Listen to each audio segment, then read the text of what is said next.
हे बघा, आता मी 2 चमचे घी घेतलेलं आहे याच्यामध्ये, ते आता घालून घेते.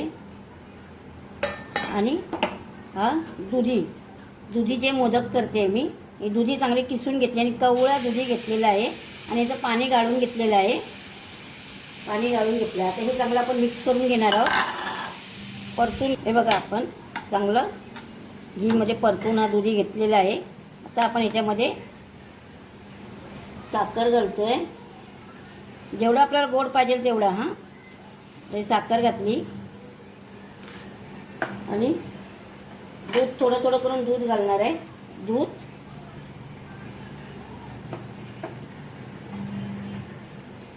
आणि हा नारळाचा किस आहे, सुक्या नारळाचा किस मिक्सरला लावून घेतला आहे, तो घातला 1 वाटी. त्या नारळाचं किस झालं. आता याच्यामध्ये मी मिल्क पावडर घालते आहे.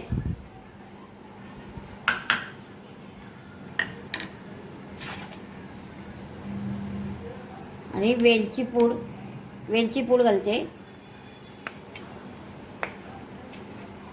आता हे चांगलं मिक्स करून घेऊया आपण. हे बघा, हे आपण सगळं आता मिक्स करून घेतलेलं आहे.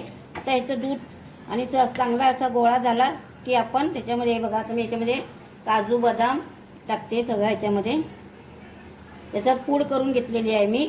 आणि नंतर याच्यामध्ये फ्रूट कलर थोडासा घालणार आहे. बघा, हा असा गोळा चांगला अजून रेडी व्हायला पाहिजे. मी ना याच्यामध्ये केसर पण घातलं आहे. आता याचा चांगला गोळा करून घेते. आणि आता फ्रूट कलर टाकते मी थोडासा. फ्रूट कलर घातला आहे मी याच्यामध्ये. हे बघा, हे बघा, हे चांगलं आपलं दुधीचं हे थंड झालेलं आहे. आता हा मी मोदकाचा साचा घेतला आहे, त्याला घी लावून घेते चांगलं. आणि मोदक बनवून घेऊया आपण. घी लावलेलं आहे त्याच्यामध्ये आणि मोदक बनवून घेऊया. ते घालून चांगलं मोदक सगळे बनवून घेऊया. हे बघा, आता आपण याला ओपन करूया. हे मोदक आपला रेडी झालेला आहे.